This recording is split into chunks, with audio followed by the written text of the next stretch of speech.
Good day and welcome to tonight's edition of Sunday Politics, a political program for the benefit of you, the Nigerian citizen. A program for Nigerians to have their say on all political matters, domestic and global. I am Suleiman. Tonight we discuss the bombing in Tudun, Biri, Gabilaka Gamman, Kaduna. Nigeria has been thrown into a national mourning since Sunday last week when drones belonging to the Nigerian army dropped bombs on citizens celebrating the annual Maulud at Tudun Biri in Igabi, local government area of Kaduna State. More than 120 Nigerians were killed, among them women and children, while over 62 others were injured. The Nigerian army says the attack was an unfortunate mistake based on intelligence they received about bandits' activities in the area. The president, represented by Vice President Kasim Shatima, on Thursday visited the victims in hospital and the families of those killed and promised that an investigation is underway and that anyone found wanting will be punished.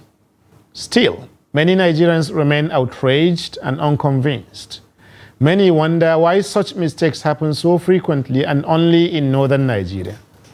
In fact, in the last 9 years, there has been 16 such attacks, killing more than 400 people and leaving hundreds more injured, all of them in the north. So tonight we ask, what kinds of intelligence do the military receive that lead to so much deaths of Nigerians? Why do those mistakes keep happening again and again, and only in the north? What will happen to the families of those killed or those injured? Joining me at the studio to look into these issues in depth tonight is Abdulazeen Suleiman, the Director of Publicity and Advocacy, Northern Elders Forum, NEF. But before we continue, we'll take a break and bring you a short clip on the Vice President's visit. Stay with us. And most importantly, the government will go to the root of the issue, and if anyone is found culpable, will be punished accordingly. Welcome back. This is Sunday Politics, and we're talking about the only issue in town that is worth talking about, which is the deaths of more than 120 Nigerians from the very weapons bought by the federal government. So maybe I should start from there. But first of all, let me congratulate you. Thank you very much. For your appointment as the spokesperson of the Northern Elders Forum. Additional responsibility. Additional responsibility, yes, thank you very much. Thank you. So but I must add, I think they made a good choice also. So it's a good thing, yeah. Thank you. So the first question, even before I come to what the Vice President said, that anyone found culpable will be punished. I'll come to that. The first question that everybody is asking is, why does this keep happening? When will it stop? And why is it happening in only one part of the country? That's actually 3 questions. Yes. You see, as far as we are concerned, we don't actually want to believe that these things happen mistakenly. And some people believe it's a deliberate target at the north to decimate the northern population. That views too cannot be faulted. But we as elders want to be more practical about it. The view that there is a hidden agenda against the northern region could only be uncovered through the comprehensive investigation and honest investigation. But in practical terms, we can all see elements of carelessness, elements of recklessness, and deliberate action. You see, when we say deliberate action, the military argues, saying it's not deliberate. But what it is the nature of the bombing shows that they were deliberately carried out. There was an information according to them which they received.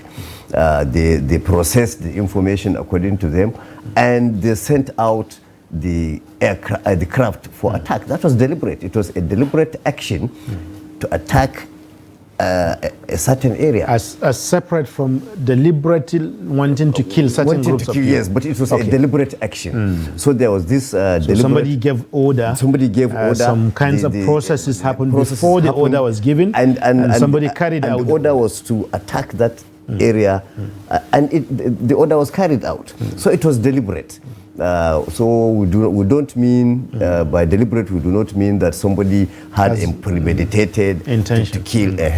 But there was like the military, the excuses given by the military that it was a mistaken identity.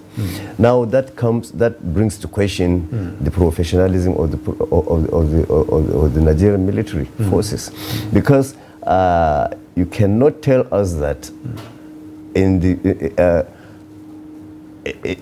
this technological era, our military are not capable of distinguishing between women and children in hijab celebrating an Islamic or a religious worship from terrorists who are supposed to be hooded, in some cases carrying arms. And even the nature of the attacks. There was a first attack. A professional military should assess the impact of the first attack before the next one. They should have assessed the impact and the response from the ground before they attack again. But the drone went on a second circuit and attacked again. So it was what we insist it's deliberate. Part of the things people are faulting, not necessarily that maybe questioning the professionalism of the military, like you said, is the intelligence process of the military itself. Because, for example, if you are using a drone to survey an area from the top, you can only be seeing the images. So the image can tell you anything. But if you are going to fire at that crowd, maybe you also need somebody on the ground, somebody within the community to say, okay, what are these people that we saw, what are they doing, there? And then someone can tell you that, no, that's not bandits or terrorists, but these are people. So is there a deficiency or some kind of problem with the intelligence gathering system? There is no problem with the military. There is no problem with the information gathering system, because when it becomes intelligence, that means it has been processed. It has become useful. So it's about information gathering. There is no problem with that. What is really taking place, as we understand it, is gross recklessness, gross carelessness. Whenever things pertain the northern region, there is this gross carelessness, manifestation of carelessness on the part of the authorities. Because I'm sure if they had taken the ideal care, if they had taken they would have processed the information they received in the first place. Someone must have told them that the bandits are going to come out so time, so they should process it, counterbalance the initial information. They will tell them, no, there's no bandit around. In fact, we are celebrating Maulud. But because they thought, they had this feeling that the North is complacent, we can just do whatever we want to do. We've been doing it and we've been going away with it. So there is that level of carelessness and recklessness. There is nothing to do with the methodology or the practice. It's just recklessness and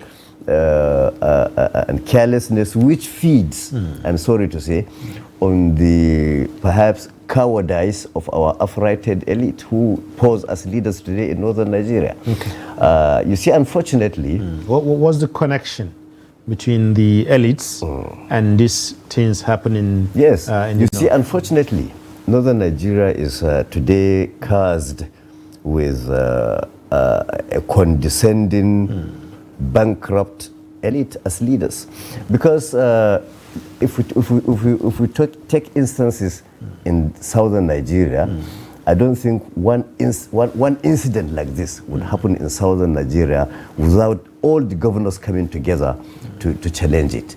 and make sure it does not happen again. But in northern Nigeria, I think this is about 5 days after this bombing, the Northern Governors Forum is yet to make a definite statement. It has not even met to discuss it. And we can see our representatives in the National Assembly, we voted them to speak for us. We voted them to take care of our welfare. But days after the bombing of these innocent people, I don't think they've taken any action on the floor of the assembly. They have said that they are going to donate their salaries. But you see, we cannot allow northern life to be interpreted in monetary terms. Interesting. So that at any given time, at will, innocent northerners would be attacked and killed, and what the government will do, both the regional and national government, will simply say we are going to pay compensation. That cannot be acceptable. Thank you. We will come to the issue of compensation itself, because that's part of what people are demanding, you know, and that has its own politics, because this is not the first time that these things are happening. But I'm still interested in this question of repetition, you know, which you're talking about.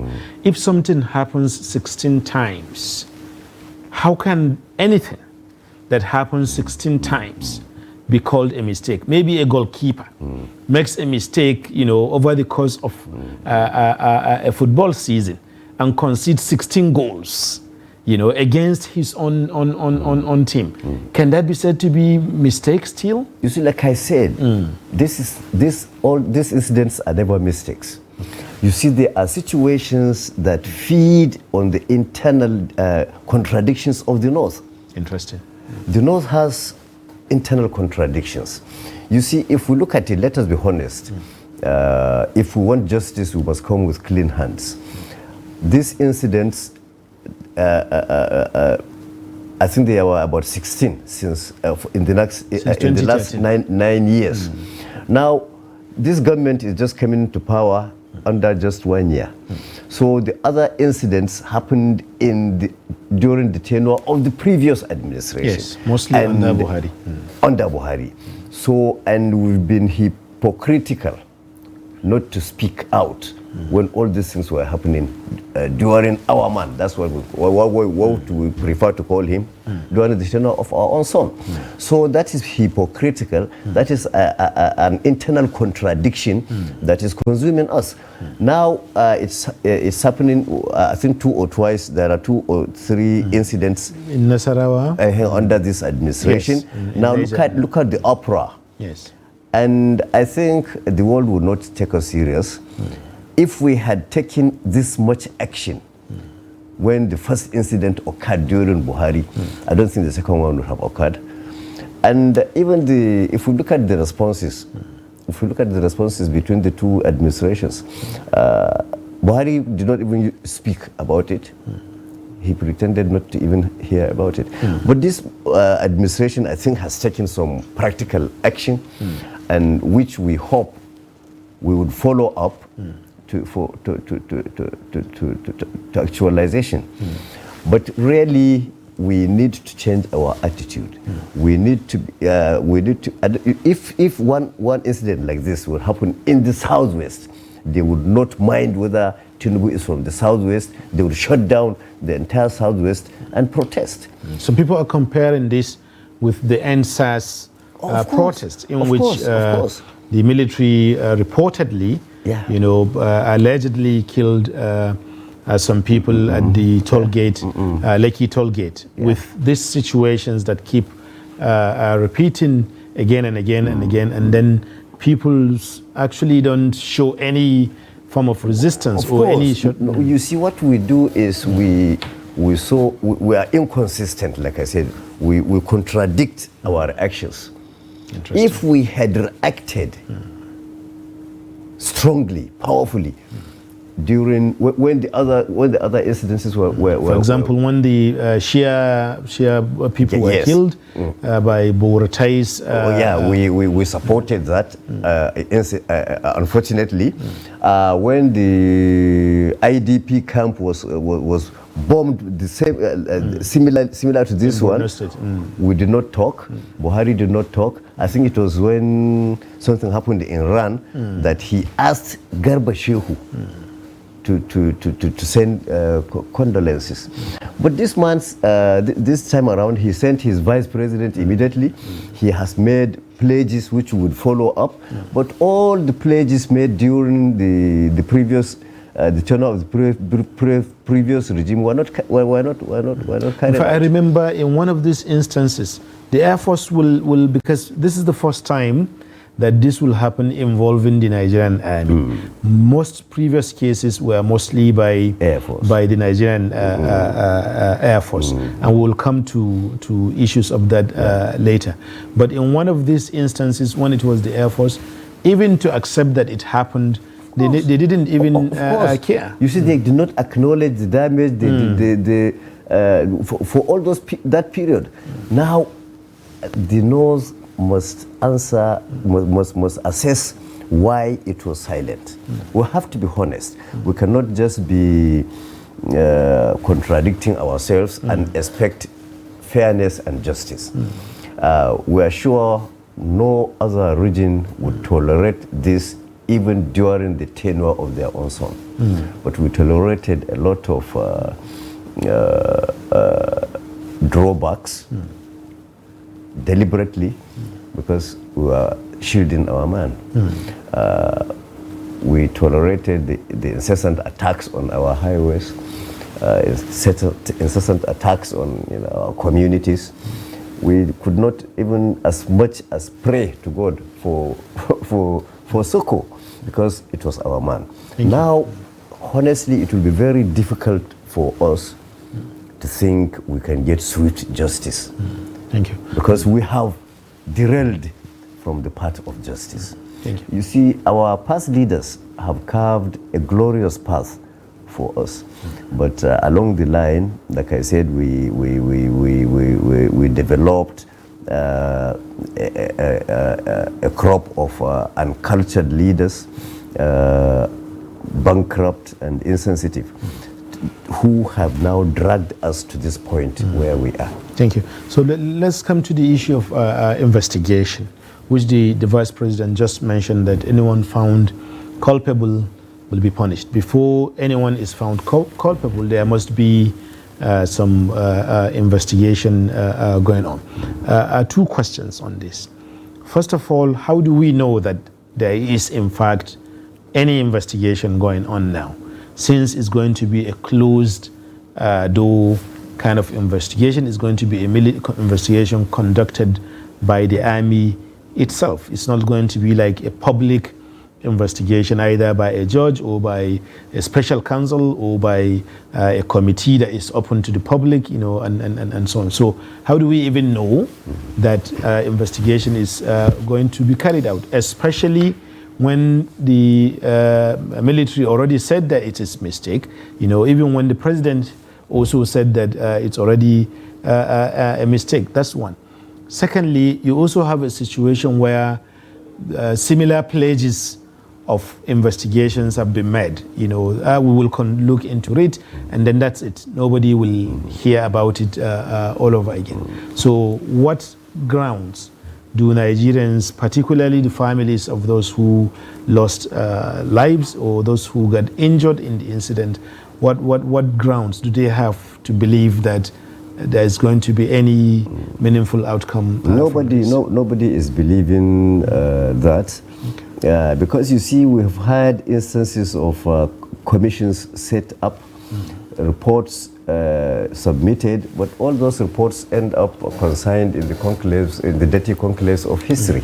There is no action taken, which is why we are not moving far, because we waste resources, we waste time to investigate things or research things which we don't use. Now, this trend has caused the government, successive government, and even this government and the military and even the security forces, their integrity. They have lost confidence of the public, so that unless this government is going to make a difference, but I'm quite sure the vast majority of Nigerians don't believe there is going to be a credible investigation, which is why at the level of the Northern Elders Forum, we said we would not accept the outcome of any committee, investigating committee that is set up within the government and the military. There has to be inclusion of credible individuals, credible groups and credible community leaders, so that we have a holistic representation. Yes, some representation, a holistic investigation and a holistic outcome. Otherwise, from the onset, we've told them we're not going to accept it. So whatever they bring out is going to be, it's not going to be credible. Some members. Okay, go on. Finish. And like I was saying about our previous committees, you see even the pledges, all the previous incidents, there were just these pledges of paying compensation, but they've never materialized. Nobody paid a single kobo to victims. And like what I said also, we are not going to allow Northern Life to be translated in monetary terms.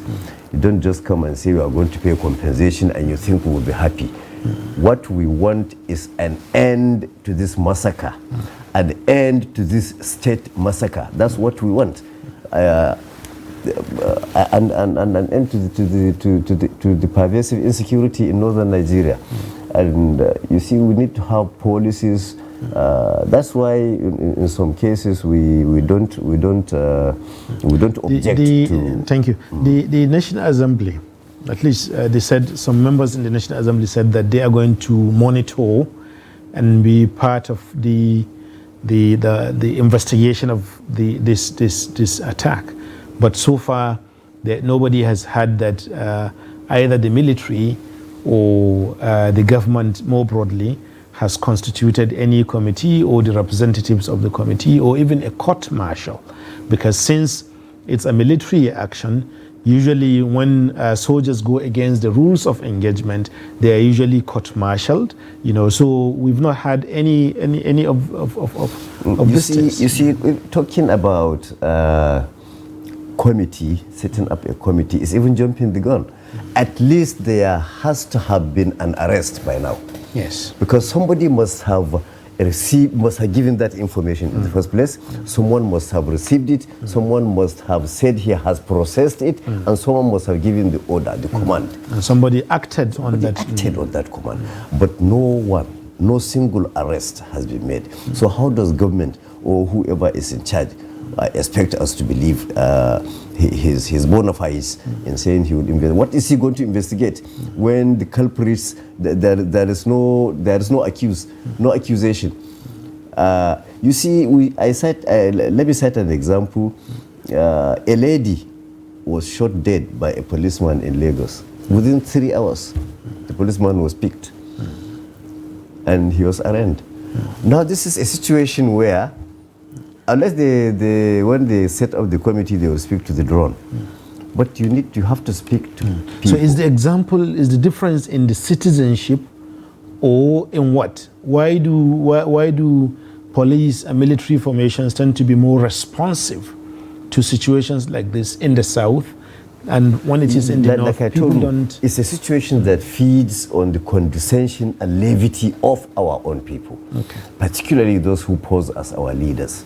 Because if you don't, like the late premier said, you have to stand up and speak. Nobody will speak for you. Now, the South happens to be coherent. They team up with their youths and their traditional councils, the clerical institution, and the political class. But that is quite a different ball game in northern Nigeria. You can see how easily the Southwest was able to set up a regional security outfit. You can see how, I think they even have an economic We're talking about Southwest Development Commission, similar to the Northeast Development Commission. But in the North, you see, we have been subjugated economically and even security-wise. For years, we've been under siege by criminals, and our leaders appear to have abandoned us to the mercy of bandits and kidnappers. So you see, the problem is in attitude. If I slap you once and you turn the other cheek, I slap again. But I slap you once, that is if you even allow me to get to your cheek. In the first place. You should not allow the second time. I think there is a saying, I think it's a prophetic saying, that you don't bite a pious man or something is never beaten in the same hole twice. But we've been beaten 16 times, and we've not taken action, at least comprehensive action. You see, excepting for groups like the Northern Elders Forum and the Coalition of Northern Groups, you hardly hear any strong voice. The ACF also, area the ACF speaks also, strong on but this. Their voice is not really as strong as, because we need to have real dedicated voices that would be backed by leadership. You see, we have lost that, our leaders, like I used to say, have lost that necessary courage. That was the gift. You said earlier that the Northern Elders, the Northern Governors Forum, they have still not said anything about this issue. What kinds of things can they say? You know, maybe in order not to appear as if they are going against the government and they are part of the government, or you see, that is hypocrisy. What do you expect from them? That is hypocrisy. Yes. Before the government is, the people were. Absolutely. So the people that were killed should take paramount the interest of the leaders, of those who are representing them. And like I told you, this is a practical thing. This thing would not happen in the Southwest, and all the governors would not come together and come to Abuja to challenge the federal government. Are they not in the same government? Absolutely. So you don't, that is hypocrisy. Your people are being killed and you're afraid to offend. That's not even an offense. Speaking for the people, it's not an offense. So that is what why I told you we have people in power from the North who are ill-prepared and ill-equipped for leadership, except for blind quest for power and fantastic acquisition of fantastic wealth. That's just so. Maybe it's time for us to talk about compensation. But before we do, I would like to remind our viewers that on Sunday Politics, you have a chance to contribute to the program. So our phone lines will be opening very soon, and you just dial and then ask a question or make a contribution to the program. This is a program that is for you, where your voice would be heard, and our number is right up there. You call us, and when you call, you tell us your name, where you're calling from, and then you go ahead and make your contribution or ask a question. Abdulazeen, once again, you seem to be against compensation. You know, like a lot of people, including the Sultan, including the Supreme Council of Islamic Affairs, and many other organizations within the North and in the wider country, have called for compensation of the victims.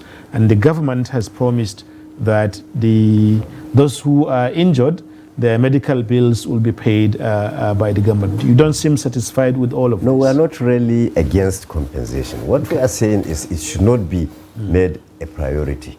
Interesting. What should be priority is taking steps to end the recurrence of these incidents. Because, okay, let's assume in all the other incidents, compensations have been paid to the victims. And it keeps recurring. But there's no record. No record. It has not been paid. And the same pledge has been made by the previous government that they will pay compensation. They did not. Now, what we are saying is, let us have someone punished. Because, okay, if you want to pay compensation, now if I commit a crime and my father paid compensation for me. Thank you. We have a caller. Yes. Hello? Shamaki from where? Yeah, Shamaki from Nasarawa State. From Nasarawa State. Okay, Shamaki, go ahead and make your contribution or ask our guest a question, please. Yeah, once again, good evening, the two gentlemen in the studio. Yes. Actually, I want to say it again because I said it on Friday. This issue was a national disgrace to Nigerians. Because what the Elder Northern Forum said there, since the day this thing happened, the arrest was supposed to be made. But up to now, we didn't get anything. Does that mean the government knew what they did? In fact, it's very, very unfortunate. Look at how people died. Look how people lost their part of their bodies. In fact, this thing only happened in the northern part of Nigeria. Why is this so everyday killings? You can imagine more than 100 people died. It's very, very unfortunate. So what I'm saying here is the person that gave the order needs to be arrested. The people that also carried that attack should also be arrested. Does that mean they don't even know, they cannot even differentiate a civilian and bandit? While people are going out with their local businesses, it's very, very unfortunate. It's very sympathetic. So the government needs to do something about it so that it will serve as a deterrent to others. So this is my submission. Thank you very much. Thank you very much, Shamaki from Nasarawa State. He raised a very important question, but you finish what you were saying. See, what I was saying is that because perhaps the North is poor, when things drastic happen, tragic, they offer money, and we forget about the drastic nature of the incident.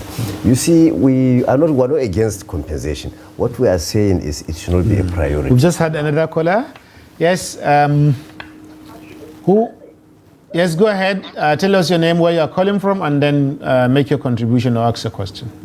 This is Barrister Yusuf Mamza. Barrister Yusuf Mamza, go ahead. Abuja. From Abuja, go ahead. Yes, I'm watching TVC now. Sorry, Trust TV. Yes. And I'm hearing what the elder is saying. As a northerner, sincerely speaking, I am very, very disheartened by what has happened. And I want us as people, as a nation, to be serious with people's life, for goodness sake. To value human being. Not only government, even we as the northerners, we should value human being. The way we should respond to this is not political, is not diplomatic. We should be as serious as it is. I don't advocate for violence. I don't advocate for anything untoward as a lawyer. But I want us to be so aggressive to make the government understand no human life is more valuable than another human life. And the death of one person is so important as if it is the whole world that have died. Can this thing happen in America? You can imagine that the president have not issued any statement in respect of this, only sending delegate and sending delegate. What's the meaning of that? So please, I want us to do something as a nation and correct this thing. Let this thing not occur again. Human beings are more valuable, and we must do everything to respect the life of people. Thank you, Barrister Mamza, Yusuf Mamza, calling from Abuja. So earlier, before I forget what the two of them, Shamaki from Nasarawa State, he said, it looks like, how can they mistake people celebrating Maulud for bandits? Some people have raised this question, that maybe it's a question of profiling, that because of what has always been said about northerners, and so on, the military, or maybe the kind of education they give to the military, both the officers and men on ground, that is faulty. Because you shouldn't have any trouble, any Nigerian should not have any trouble distinguishing between those celebrating Maulud and bandit.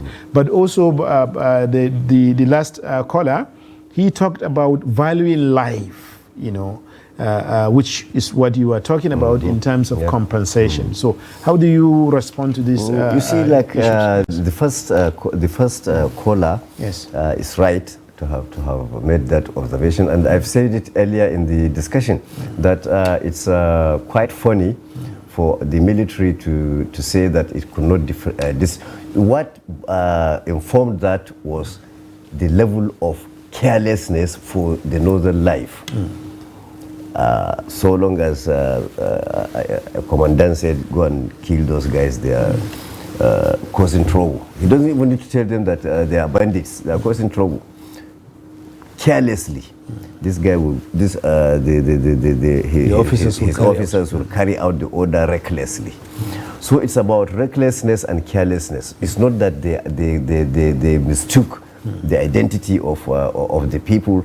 They knew the people were not bandits, because if actually they've been fighting these bandits, they would have known the pattern of their movement. They would have known that they don't just collect themselves in one place and dance. They carry arms, and even the aircrafts were running away used to run away from them. So you don't just bomb a civilian population and claim you thought you cannot even think. Yes. When it comes to massacre, you can't think. You have to be accurate. It has to be accurate. Absolutely. Now the precision with which the bombs were thrown, you understand, could have been translated in the precision for processing the information. Absolutely. You can see the precision. It hit once, killed some. When the relations rushed to assist those ones, the drone came back, and that was precise. So why did we not see that level of precision in the information, in the intelligence system? In the intelligence system. So it's recklessness and carelessness. And the second speaker was talking along the line I was towing, valuing life, that we have to value lives. Because we are trying, by insisting or prioritizing this issue of compensation, we're trying to interpret the northern life in monetary terms. Compensation should come under justice. So what we are demanding for is justice for the people who are killed. We want thorough investigation, inclusive of the community, credible individuals, and the investigation must be extended to cover all the other incidents, not just limited to this one. All the other incidents, all life lost is life lost. Yes. So compensation can come under justice. Let's have justice first. When we have justice, then all these things can follow. Now, if you talk about compensation, who is going to pay the compensation? I think it's government. So government will kill you, take my money, and pay your. I think when it comes to justice, the culprit is the one to be made to pay first, not government to pay for him. So at least he has to pay for. We have another caller on the line. Yes. Hello. Good evening. Good evening. Yes. Yeah, I'm calling Sunday Politics. Yes, go ahead. Tell us your name and where you're calling from. Yeah, I'm Abubakar Michelia, calling from Biri in Borno State. Interesting, Abubakar Michelia. Please, go ahead.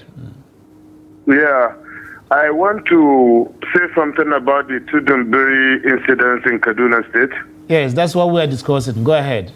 You're welcome. Yeah, I think the problem we're having in the north is that the northern elders, have failed the masses. They are being used instead of them fighting for the north. They are being there sidelining themselves for other issues. But the main issue here is, I think we need to come together as a people the North entirely and forget about religious differences and others, so that we will be able to fight for the Northern cause. I think that's my contribution. Thank you, Abubakar Mshele, calling from Biri in Borno State. Yes. You are talking about justice and compensation. Yes. When you have, that's why the Northern Elders Forum is insisting on justice for the victims, justice for the North, and justice for Nigeria. It's when you have just, I think the Lamasan Nkano used to say that you cannot rule a people by force. You can only rule the late Maitama, yes, you can only rule a people by justice. So if you have justice, you don't even need to talk about compensation. You are talking about compensation because you feel the North is poverty ridden. They will just jump to the tune of we are paying 2 billion. I mean, 2 billion cannot bring back the lives of those people killed. 2 billion cannot take away the pain caused their relations. Yes. 2 billion cannot guarantee that these things will not happen again. I think what we want is solid guarantee.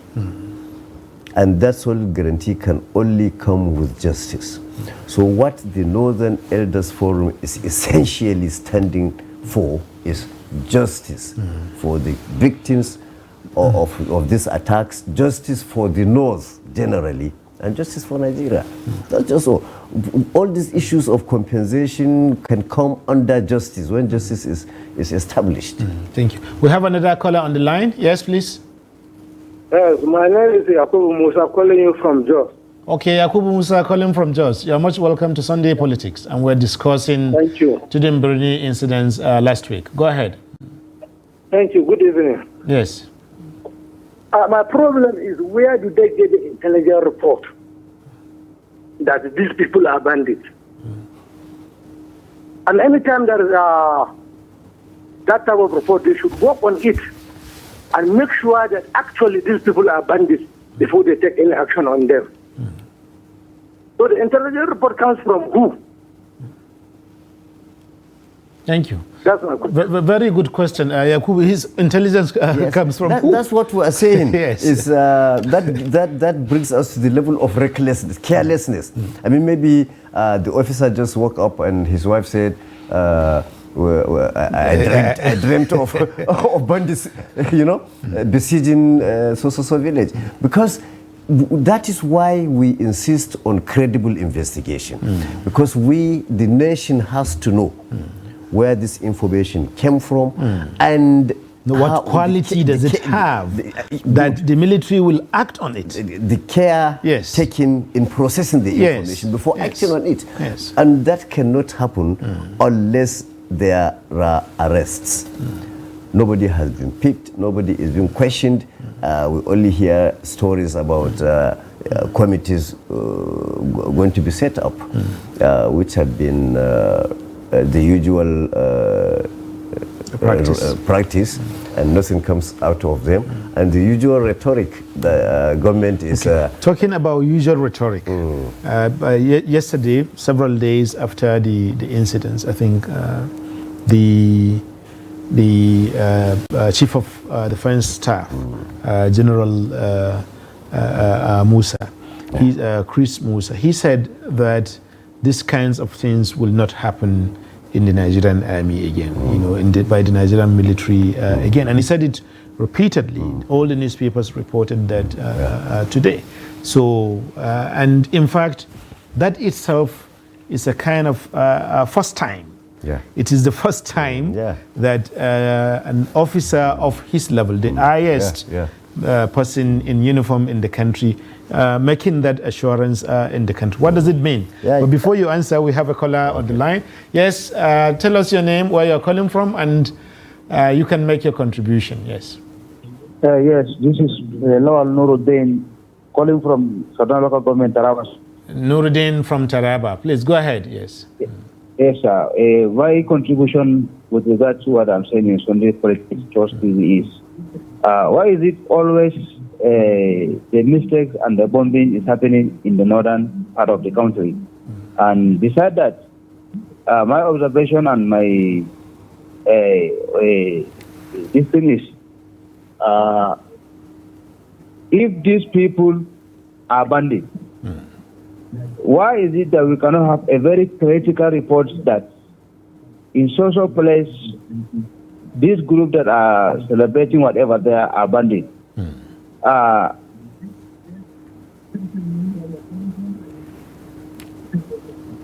What I wanted to say here is, yes. Can you hear me, sir? We can hear you very well. Go ahead, yes.